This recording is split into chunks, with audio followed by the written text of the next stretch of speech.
Hello everyone, তোমরা সবাই কেমন আছো? আশা করছি ভালো আছো। আমিও খুব ভালো আছি। দেখো, আরেকটা নতুন ব্লগ নিয়ে চলে আসলাম। তোমাদেরকে বলেছিলাম যে পার্ট 2 নিয়ে আসবো। তো দেখো, আমরা ভিতরে প্রবেশ করলাম এবং সাথে সাথেই পোজ দেওয়া শুরু করলাম। জানিও আমাকে কেমন লাগছে। তো দেখতে থাকো। দেখো, আমরা গাড়িতে উঠে গেলাম জু সাফারির জন্য।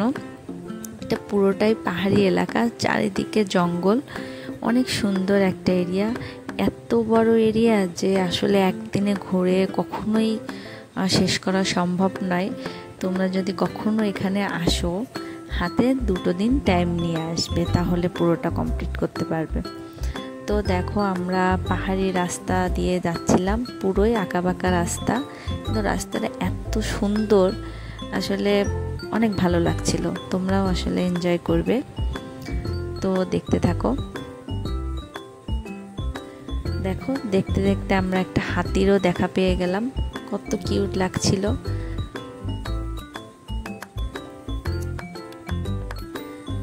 তো এখানে জু সাফারি করে আসলে আমরা ছোটবেলায় ফিরে গিয়েছিলাম।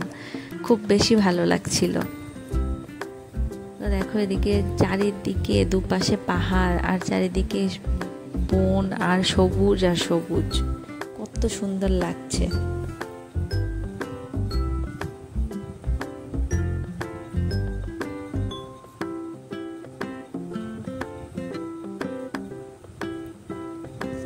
দেখতে দেখতে ওই যে দেখো, দেখা যাচ্ছে সামনে হরিণের দল।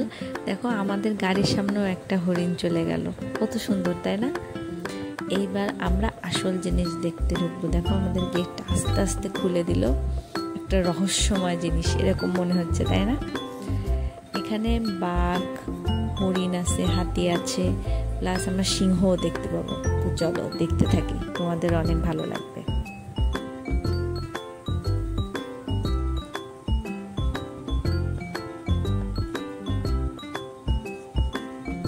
দেখে বুঝতে পারবে কিনা জানি না, আমরা কিন্তু আস্তে আস্তে আরো উপরের দিকে উঠছি, যেটা পাহাড়ি রাস্তা। এই দেখো, আরো কতগুলো হরিণ দেখা যাচ্ছে। এরা কিন্তু নিজেদের মতন কত সুন্দরভাবে ঘুরছে ফিরছে, খাওয়া দাওয়া করছে। আসলে আমরা যে পশু পাখি এদেরকে বেঁধে রাখি বা একটা খাঁচার ভিতরে বন্দি করে রাখি, তার থেকে দেখো, এদেরকে যদি আমরা এরকম বনে ছেড়ে দেয় বা এরা যদি বনে এদের নিজেদের জায়গায় থাকে, আসলে এরা অনেক ভালো থাকবে। তো দেখো, আমরা আরো উপরের দিকে উঠছিলাম আস্তে আস্তে।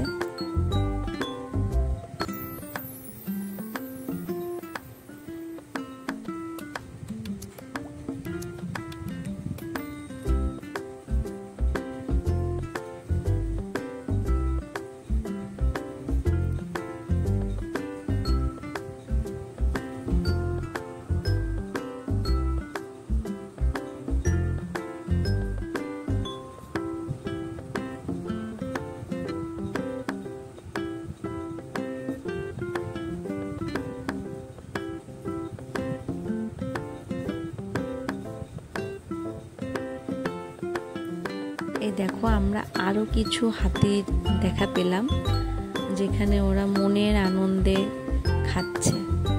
কত সুন্দর দেখে মনে হচ্ছে আমরা নামি, কিন্তু আসলে এখানে নামার পারমিশন নেই যে নেমে আমরা দেখবো। দেখো, আমাদের সামনে আরেকটা গাড়ি আছে। তো দেখো, এখানে হাতি খাচ্ছিল, সাথে কিন্তু তার ছোট্ট একটা কিউট বাচ্চা আছে। কত সুন্দর দেখতে, তাই না? দেখো, দেখতে দেখতে আমরা আসল জায়গায় পৌঁছে গেলাম।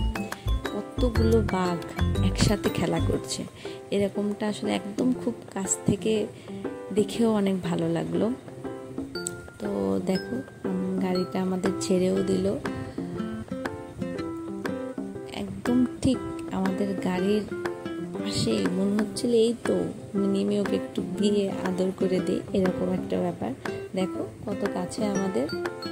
তো ওরা কি সুন্দর খেলাধুলা করছে, দেখে মনে হচ্ছে কত কিউট, কিন্তু আসলে কিন্তু না, খুবই ভয়ানক। এই দেখো, এই যে আমরা যাচ্ছিলাম, তখন একদম রাস্তার কাছেই ও শুয়ে আছে, পুরো ওপেন জায়গা। কত শান্ত, মনে হচ্ছে নিরীহ প্রাণীর মতো শুয়ে আছে। ও কিছুই জানে না, কিন্তু আসলে কিন্তু অনেক শান্তভাবে শুয়ে আছে। আমাদের কারোর কোনো কোনো কিছুতেই ও হিংস্র ভাবটাও প্রকাশ করেনি, কত সুন্দরভাবে ও চুপচাপ বসে আছে। মনে হচ্ছিল নেমে ওকে গিয়ে একটু আদর করে আসি। তো দেখতে দেখতে আমাদের জঙ্গল সাফারিও শেষ হয়ে গেল। এখন আমরা এসেছিলাম বাটারফ্লাই গার্ডেনে, যেখানে বহু প্রজাতির বাটারফ্লাই আছে। তো আমরা এখান থেকে দেখে আমাদের জু সাফারিটা শেষ করব। তার সাথে সাথে দেখো দুজনে মিলে একটু পোজ দিয়েও নিলাম। তো আশা করছি ভিডিওটা তোমাদের ভালো লাগবে। তো লাস্টে ভিতরে একটা শপ আছে যেখানে তোমরা অনেক রকমের জিনিস পাবে কম দামে, তোমাদের অনেক ভালো লাগবে। তো আশা করছি ভিডিওটা তোমাদের ভালো লেগেছে। তোমরা আমার পাশে থাকবে, আমার চ্যানেলটাকে সাবস্ক্রাইব করে দেবে। ভালো থেকো।